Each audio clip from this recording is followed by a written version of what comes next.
Florencia, febrero de 1513. En el sótano de un palacio, un hombre cuelga del techo con los brazos atados a la espalda. La técnica se llama strapado. Lo elevan con una polea y lo dejan caer. La cuerda se detiene en seco antes de que toque el suelo. Los hombros se dislocan, los tendones se desgarran. Lo dejan caer 6 veces. Quieren un nombre. Quieren que confiese una conspiración. Quieren que suplique. Pero el hombre no lo hace. Semanas después, ese mismo hombre, con los hombros destrozados, sin trabajo, sin dinero, exiliado a una granja en medio de la nada, se sienta frente a una mesa de madera y empieza a escribir. Lo que escribe se convertirá en el libro más odiado de la historia occidental. Un libro que la iglesia prohibiría, que los reyes condenarían en público, pero leerían en secreto.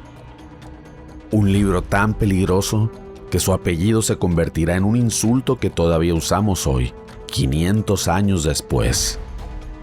Esta es la historia de cómo se escribió El Príncipe y de por qué su autor no era el monstruo que te contaron.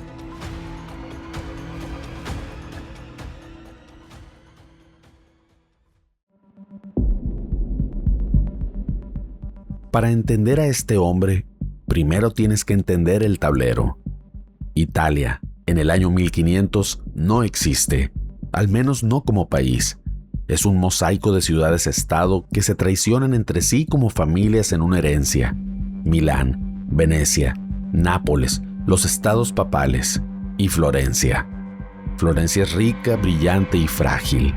Ha expulsado a la familia que gobernó durante 60 años, los Medici, y ahora es una república joven, nerviosa, rodeada de lobos, Francia por el norte, España por el sur, y un papa que juega al ajedrez con los ejércitos.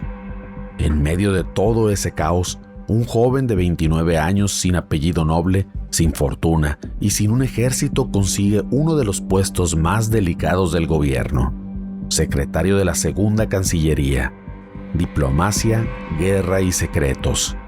Su nombre, Nicolás Maquiavelo. Pon atención a este retrato por un segundo. Mira esa media sonrisa. Los historiadores llevan siglos discutiendo qué significa. Durante 14 años, Maquiavelo es los ojos y oídos de Florencia. Negocia con reyes, estudia de cerca a César Borgia, el hombre más temido de Italia. Organiza una milicia ciudadana desde cero.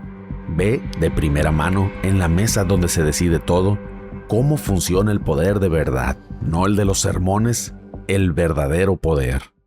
Y entonces, en 1512, el tablero se voltea. Los Medici regresan a Florencia con un ejército español detrás. La república cae en cuestión de días, y Maquiavelo, el hombre de la república, pierde todo de la noche a la mañana: el cargo, el salario y el acceso. Pero lo peor viene después. Meses más tarde, aparece una lista de nombres de supuestos conspiradores contra los Medici. Su nombre está en esa lista. ¿Era culpable? Casi seguro que no, pero eso no importó. Lo arrestan, lo llevan al sótano, y ahí empieza la escena con la que abrimos este video. Maquiavelo sale de prisión por pura suerte. Un Medici es elegido papa, León X, y Florencia celebra con una amnistía general. Libre sí, pero acabado. Lo destierran a su pequeña granja en Sant'Andrea in Percusiana, a unos kilómetros de la ciudad. El hombre que negociaba con reyes ahora pasa el día supervisando la tala de árboles, discutiendo con leñadores por unas monedas, jugando cartas en la taberna con el carnicero y el molinero. Sabemos exactamente cómo era su vida ahí, y lo sabemos por algo extraordinario. El 10 de diciembre de 1513, Maquiavelo le escribe una carta a su amigo Francesco Vettori, embajador de Roma. Una carta privada, nunca pensada para publicarse. Y en esa carta describe un ritual que cada noche hace.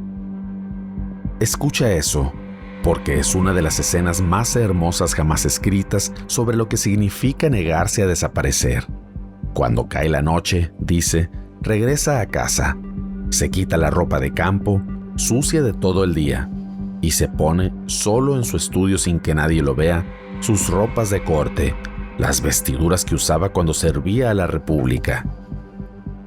Una vez vestido como el hombre que fue, entra a su biblioteca y ahí, dice, conversa con los antiguos, con los historiadores de Roma, con los filósofos de Grecia. Les pregunta por qué actuaron como actuaron y ellos, por su humanidad, le responden. Durante 4 horas escribe, no siente aburrimiento, olvida la pobreza, no teme a la muerte. Piénsalo, un hombre torturado, humillado, borrado del mapa, que cada noche se viste para una corte que ya no existe, para hablar con muertos que nadie más escucha. Cualquiera lo llamaría locura, pero en esa misma carta, casi de pasada, menciona algo más. Dice que ha estado tomando notas de esas conversaciones nocturnas, que está escribiendo un pequeño tratado. Lo llama De Principatibus, sobre los principados. El mundo lo conocerá con otro nombre, el príncipe. Aquí está la clave de todo, y quiero que la tengas en mente antes de que veamos el contenido. Antes de Maquiavelo, todos los libros para gobernantes eran lo mismo. Se llamaban espejos de príncipe, manuales que decían cómo debería ser un gobernante ideal, justo, piadoso, generoso, honesto. Maquiavelo hace algo que nadie había hecho. Rompe ese espejo. Él no escribe sobre cómo debería ser el poder. Escribe sobre cómo es. Escribe sobre lo que vio con sus propios ojos durante 14 años. Y esa diferencia es lo que convierte al libro en un arma. Yo lo llamo el Manual del Poder Desnudo. Y se sostiene sobre 4 pilares. Vamos a revisarlos uno por uno. Para Maquiavelo, la vida es una guerra entre 2 fuerzas: fortuna, el azar, las circunstancias, todo lo que no controlas, y virtud, que no significa virtud en el sentido moral, sino algo más parecido a destreza, audacia, capacidad de adaptación. Su imagen es brutal. La fortuna es un río que, cuando se desborda, arrasa con todo. No puedes detener la inundación. Pero el hombre con virtud construye diques antes de la tormenta.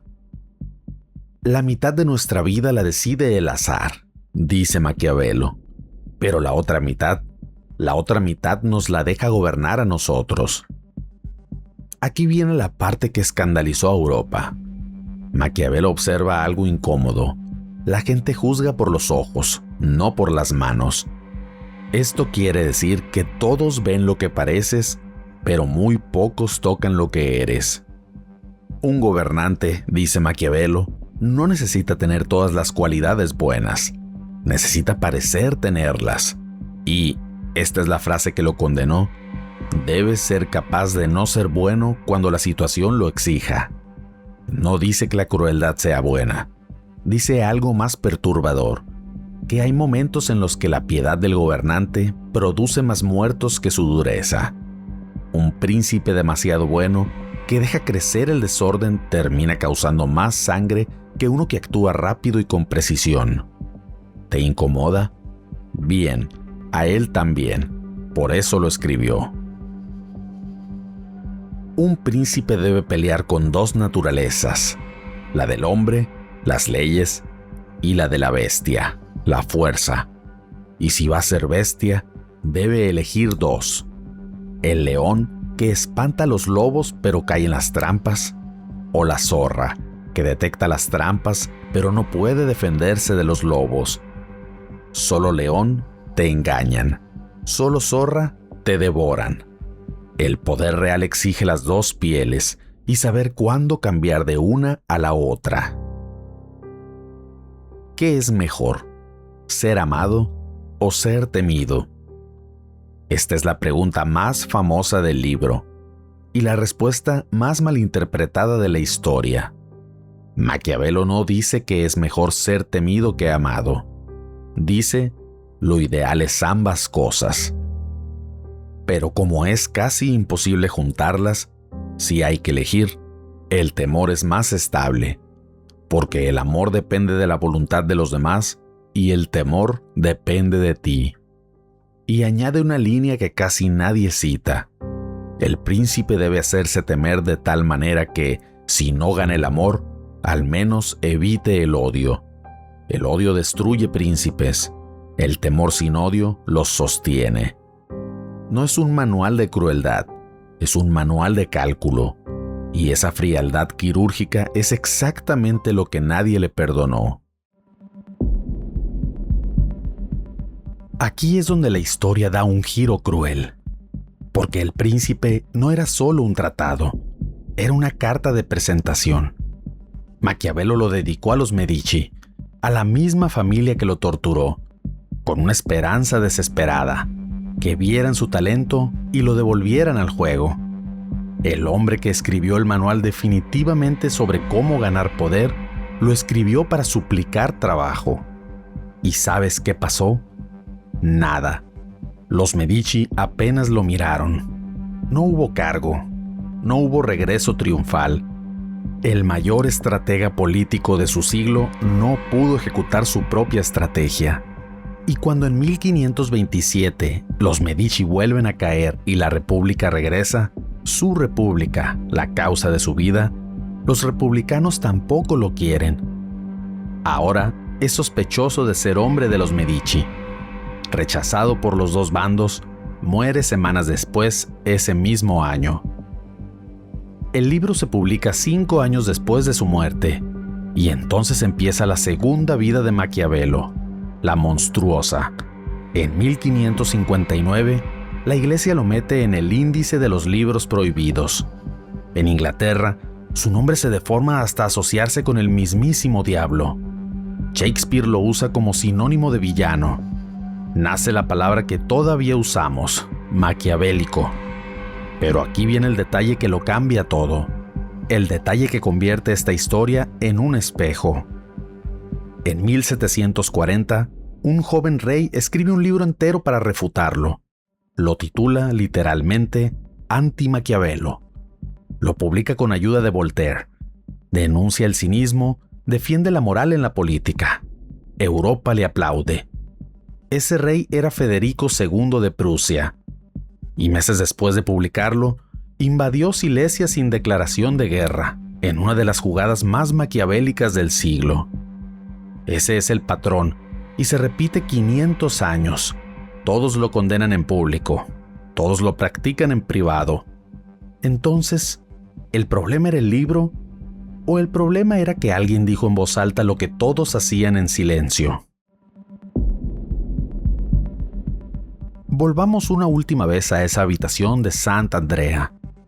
Un hombre con los hombros rotos se viste cada noche con dignidad para nadie y escribe la verdad más incómoda de su tiempo, sabiendo, tenía que saberlo, que la verdad no le devolvería nada. Durante siglos nos dijeron que Maquiavelo era un profeta del cinismo. Pero léelo despacio y encuentras otra cosa. Encuentras a un hombre que amaba tanto a su república que quiso entender sin anestesia por qué las repúblicas mueren. Un médico que escribió la enfermedad con tanta precisión que la confundieron con el mismo virus. Quizás su verdadero crimen no fue enseñar a los príncipes a mentir. Los príncipes ya sabían mentir. Tal vez su verdadero crimen fue enseñarnos a nosotros, a los gobernados, a ver el truco. Y eso deja una pregunta abierta para ti. Cuando miras el poder, el de tu época, el de tu país, el de tu oficina, ¿prefieres la fábula reconfortante de cómo debería funcionar o la verdad incómoda de cómo funciona? Porque Maquiavelo apostó su vida a una idea, que solo quien ve el mundo como es puede empezar a cambiarlo.